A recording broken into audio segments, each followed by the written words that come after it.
ये सब पता नहीं थ्योरी ये लोग कहाँ से लाते हैं। अभी तिवारी जी की बात को मैं सुन रहा था, इनकी बात से एक बात तो स्पष्ट है, जितनी दरिया दिली ये लोग चिराग पासवान जी के लिए दिखा रहे हैं, यह साबित करता है कि सचमुच चिराग पासवान जी की पार्टी और उन्होंने आरजेडी की बी टीम बनकर विधानसभा के चुनाव में इनकी मदद की।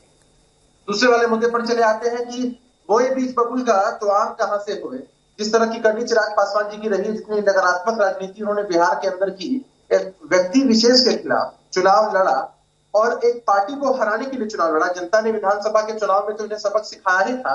इनकी पार्टी के अंदर के नेताओं के अंदर की भी नाराजगी इतनी ज्यादा थी कि यदा कदा इनकी पार्टी के नेता और कार्यकर्ता पार्टी छोड़कर जा ही रहे थे, और अब तो उनको ही दरकिनार कर दिया। एक चिराग घूम रहा था लालटेन में लौ जलाने के लिए, लेकिन मालूम चला कि अपना बंगला ही जलाकर खाक कर दिया। आज स्वर्गीय रामविलास पासवान जी जहां भी होंगे, उनकी आत्मा जरूर हो रही होगी कि जिस विचारधारा पर बेस्ड, जिस आइडियोलॉजी पर बेस्ड और जिस उद्देश्य के साथ उन्होंने लेकिन अभी भी वो आरोप खत्म नहीं हो रहा है ना। वो कह रहे हैं कि कमल ने तीर ताना और तीर को चलाया बंगले पर। ये अभी भी विपक्ष का आरोप है कि कमल ने तीर ताना था और तीर चला है।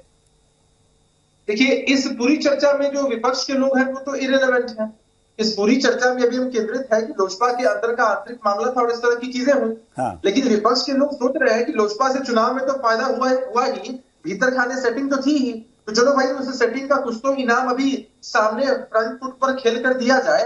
ये लोग चिराग पासवान जी के की समर्थन में उतर गए। चलिए, यानी चिराग पासवान ने वफादारी की थी विपक्ष से, इसलिए वो उसकी भरपाई कर रहे हैं। वो ये रामविलास पासवान का जो व्यक्तित्व है वो बहुत व्यापक था, और रामविलास पासवान जी को किसी एक जाति या किसी एक पार्टी के अपनी बात कह रही है, राजनीति आपने बात कह ली, मेरी बात सुनिए। पहले अपने किसान एक मिनट अभिषेक झा कुछ कह रहे हैं, एक मिनट सुन लीजिए, एक बार सुन लीजिए। देखिए, रामविलास पासवान जी का जो कद था ना, वो बहुत बड़ा था और बहुत व्यापक उनकी राजनीति रही है। किसी एक पार्टी या किसी एक खास जाति तक सीमित रखने की कोशिश ये विपक्ष के लोग घटिया राजनीति के रूप में कर रहे हैं, क्योंकि ये चाहते हैं कि किस तरह दलित वोटों का ध्रुवीकरण हो। ये लोग ये बात कह रहे हैं, अभी भाई बगावत अगर हुई है तो उनके परिवार के अंदर से हुई है। पशुपति कुमार पारस किस जाति से आते हैं, किस समाज से आते हैं?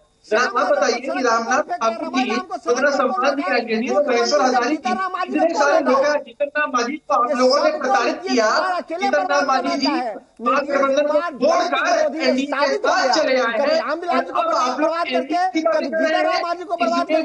कभी श्याम रमन को दरकिनार करके, कभी रमानाथ बड़े नेताओं को दरकिनार। रामविलास पासवान जी दिवंगत हो चुके हैं, लेकिन कहीं से भी उनका राजनीतिक व्यक्तित्व एक जाति तक सीमित नहीं रह सकता।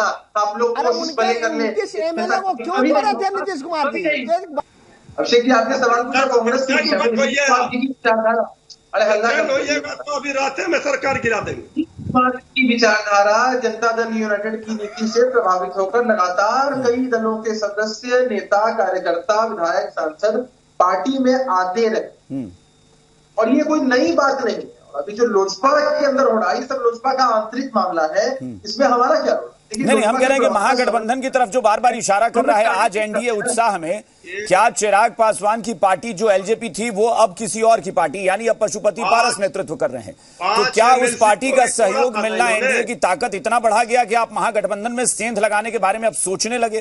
क्या आपको लग रहा है कि कांग्रेस भी बिखर जाने वाली है बहुत जल्द? नहीं अभिषेक जी, मैं एक बात आपको कह रहा हूं कि महागठबंधन के बहुत से नेता, बहुत से विधायक व्याकुल है इधर आने के लिए। सही समय पर सही निर्णय लिया जाएगा। तिवारी जी भी इस बात से पूरी तरह से वाकिफ है।